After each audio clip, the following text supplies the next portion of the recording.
Hey, lovely Virgos. Thanks for joining me today. We're doing your reading leading up to this full moon in Scorpio, which 21st, 22nd. So we're doing as we have done before. If you've watched these videos, we're doing a shortened Celtic cross. Looking at the basis, the current situation, what's past, where you're at, moving forward. These readings are general readings. They may or may not resonate at all. So, but we'll go through. Let's see, Virgo, lovely Earth children, Earth people. And then we'll get a journey map card, a fairy oracle card, and a little star card at the end as well. So let's see, leading up to this big full moon in Scorpio, feels like a contemplative time. Let's see, Virgo, what's happening for you, potentially. Well, just get two more cards. We'll talk about that and then continue through, and we will clarify. Just two more cards, please, for lovely Virgo. Okay. Wow. Interesting. You're coming out with the Two of Cups. What can one say? It is really a card of choice. We see this golden, what is in effect in the Eight of Cups, a tiny little horizon line where we go looking for this two. We come out with the two. It's a reciprocal card, equal offering of cups, giving, receiving, equal offerings. It is the consummate card of balance and harmony in the entire deck, really. It's just an amazing card in the Thoth deck. It's just beautiful. We see these two fish, and they're certainly not going in alternate directions, as in this, symbol of Pisces. They're intertwined. It's a beautiful card, and crossing it for you Virgos is the moon. Possibly, this full moon time. Oh, look, love is a wonderful way of, I'm talking sort of, I guess, I don't like to go on too much about romantic love, but I think, that sort of intimate relationships with people are wonderful ways of learning more about ourselves, as is working with others. Wonderful way of learning more about our strengths and our weaknesses. So I guess crossed by the moon, we understand what the moon is. It's cyclical. It has a magnetic pull. It really reflects the light of the sun, or it reflects the sun's, glow. It's a secondary transferer. We have at the basis of this the Four of Cups, another beautiful cup. So the emotions are running pretty high. I mean, I don't mean emotions are running for you, Earth sign, at this current time. The Four of Cups is usually an offering that comes not in the similar package that you are used to, or the same package that you would recognize it in. So let's see. Who knows? Let's see as we go through. What's just behind you, lovely Virgo? What is behind you? There's a certain mysterious nature, of course, is there not, to the moon? Of course there is. Excuse me, Virgo. Oh, what's behind you? Well, I'd say the end of a cycle is what's behind you. We have the Ten of Wands. Oh God, the Ten of Swords, sorry. Ten of Swords. So we've basically gone through the whole sword suit, very mental journey, and at times difficult. We get to the end of it, we've got 10, traditionally, often in the back. So, you know, the 10 of Swords, it's the end of that. We've passed through a cycle and we're entering, one would assume that the current time, we're entering this new cycle, and something is presenting itself that is new to us. It's not to say that we don't recognize it for what it is, but it's a new thing. Let's see. You know, it's interesting with 10 of Swords, in more, you know, traditional imagery, the figure with the swords holds the same hand gesture as the Hierophant. It's as if there's an understanding, well, there's an understanding on many different levels that a new, because of information, a new cycle is beginning. Yeah, a new cycle is beginning. Here we get the Hanged Man popping out, and I will get another card because I was just focusing. I love this card. I was focusing on that 10 of Swords as what has just passed. So with that, we get the Hanged Man, which kind of goes quite well together as well. The chrysalid, nothing coming in, nothing going out. Often there is that point in between new stages and phases. So let's just get a card for the current position. Beautiful Virgos. Oh my goodness. Yes, something new's coming in. We get the Sun, which is really, I mean, what could you say? Like, there's nothing that you could say about the Sun that wasn't amazing, pretty much. It's the brilliance of light, life, energy, newness, harmony, all of those beautiful things that sits in the, excuse me, in the central point on the tree of life. It is the point of beauty. We see this glorious nautilus shell. It radiates out from a central point. It's a beautiful, beautiful card.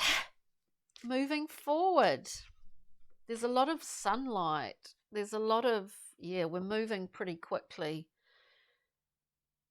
Golden light,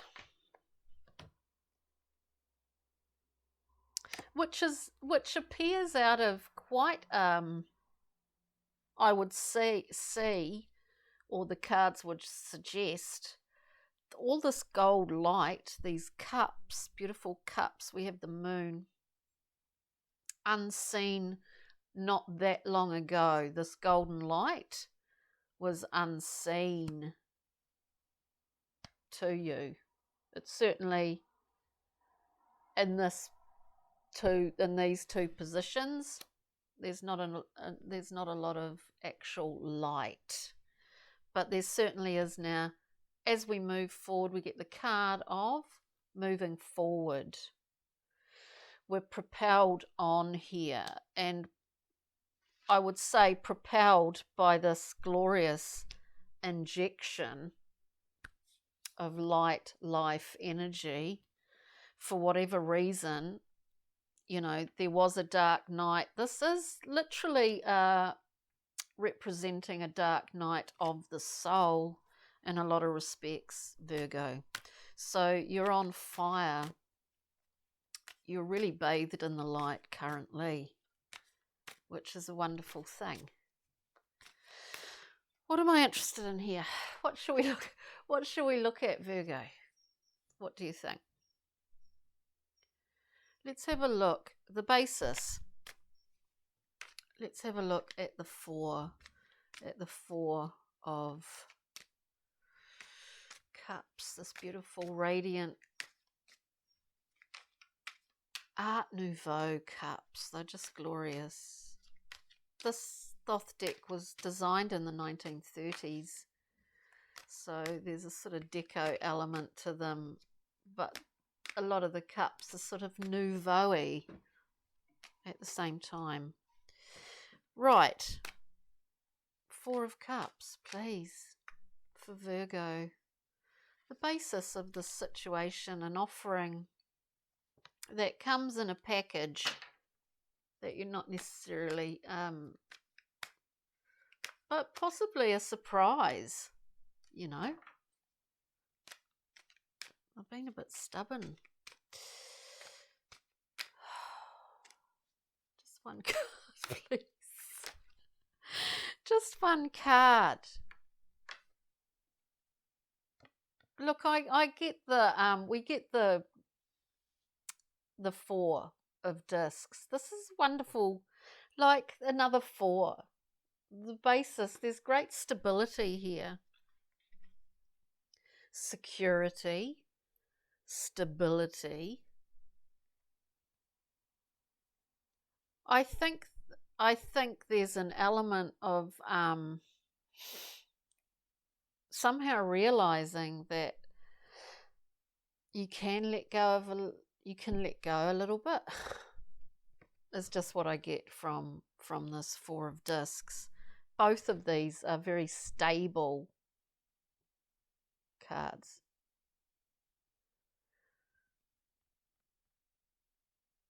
Understanding that the nature of movement, though, is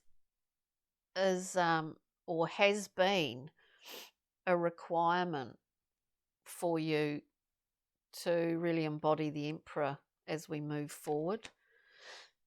This understanding of which, of course, you understand, Virgo, ebbs and flows, magnetics, movement in and out. It's kind of interesting. Can we look at the Sun, please? Current position. Whoa, they're flying everywhere. Lovely, Virgo. Oh, the Sun. Look, I think we get the Seven of Swords. This really relates, the Seven of Swords, we relate to this past position. We've understood this is aspects of oneself. Often readers will say, it's about deception, it's about thievery, well, whatever, but I liken it to just simply understanding in the subconscious, unconscious, making conscious these things that we actually can do to ourselves that prevent this beautiful sun from shining fully. You've understood this. And in order to understand that, you've understood the requirements of feeling this wonderful security here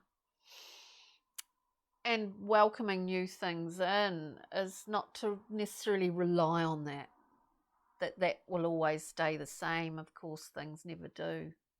Somehow that's connected here with the Seven of Swords, is that you're shining the light on it.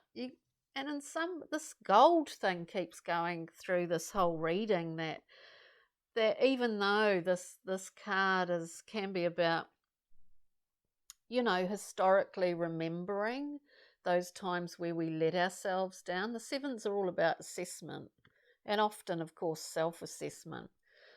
But we see that it's clear. It's not like it's under cover of the night.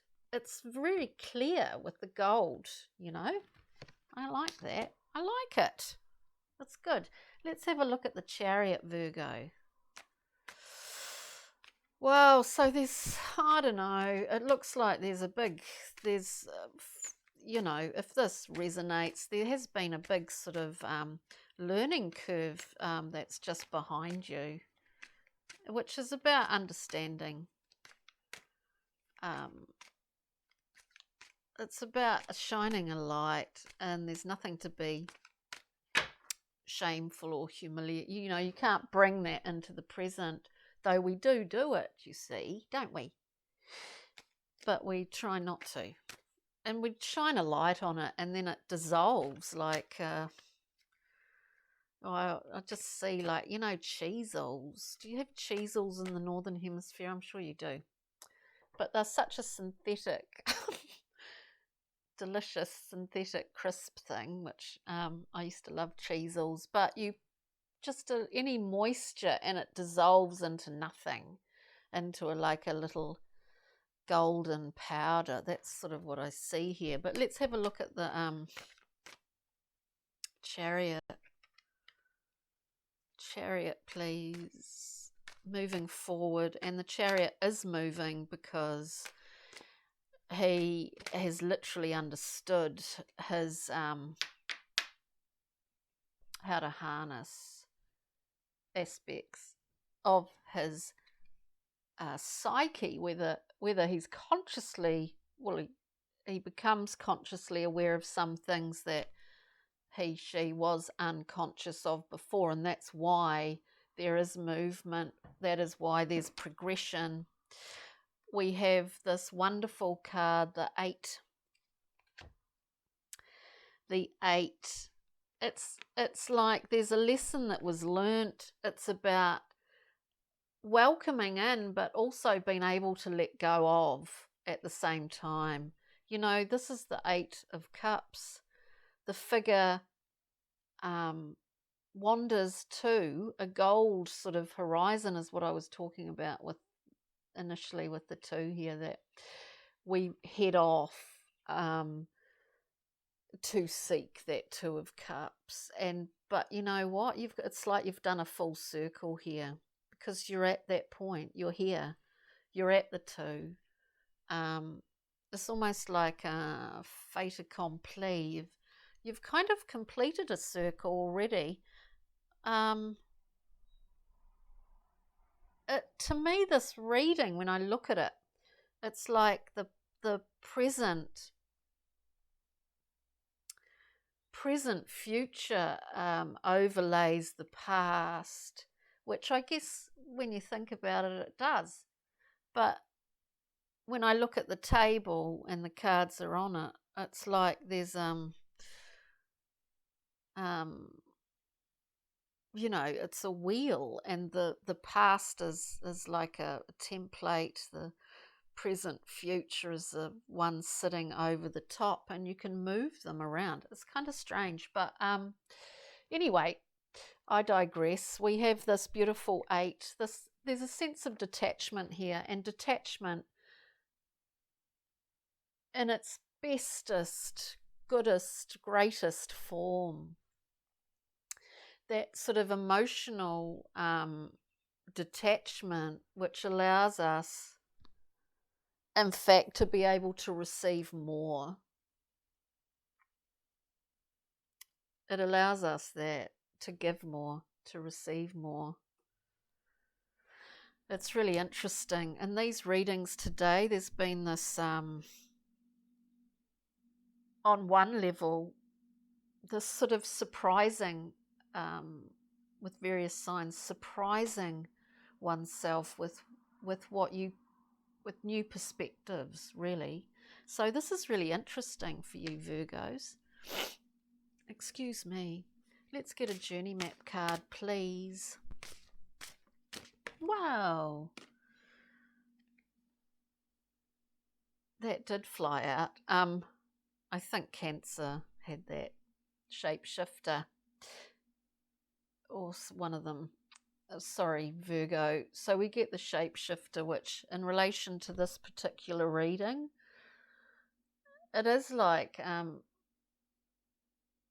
don't know, like you've travelled back around and come back again to go around again, is what I feel. The shapeshifter indicates a very strong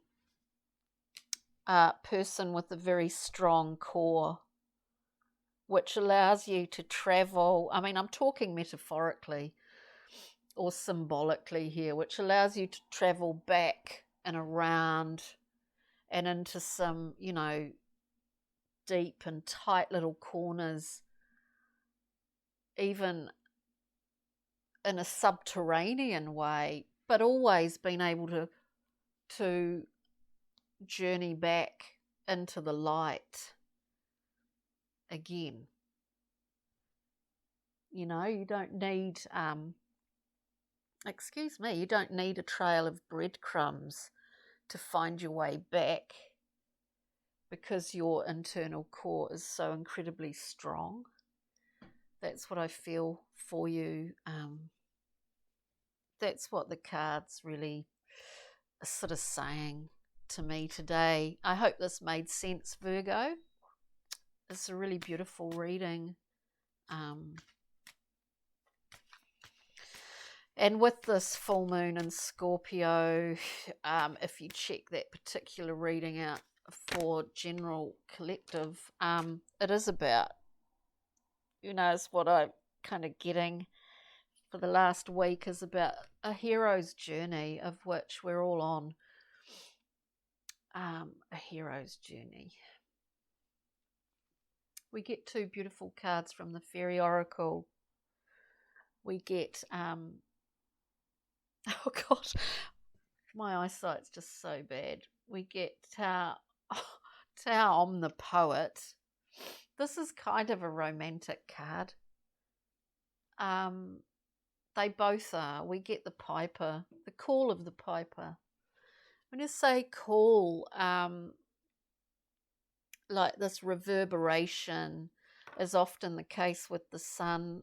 Even though this is a nautilus, I always think of a conch shell and that booming sound,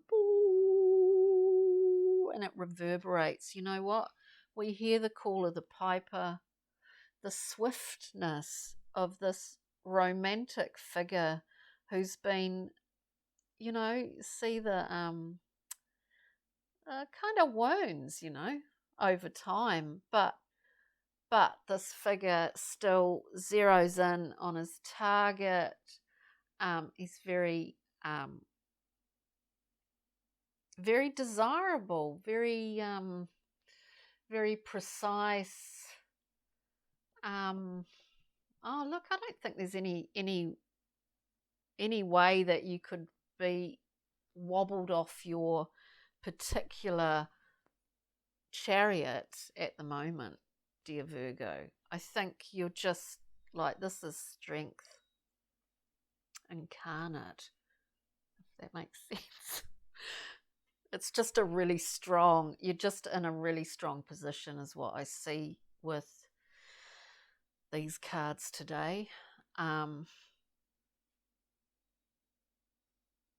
There's more of a fluid nature to you. It seems like some signs seem to be embodying other elements. And this is what I see today. Just one more card for you lovely Virgos before you go, to sum this up. And thanks for joining me, and I really appreciate all of, and any likes, shares, subscribes, all of that sort of stuff. Trust if need be, offer to source for clarity and relief. Trust the process, and it would appear to me that you are. I don't think you need any help here. Thank you, Virgo. Thank you so much for joining me today. Excuse me. Have a wonderful week.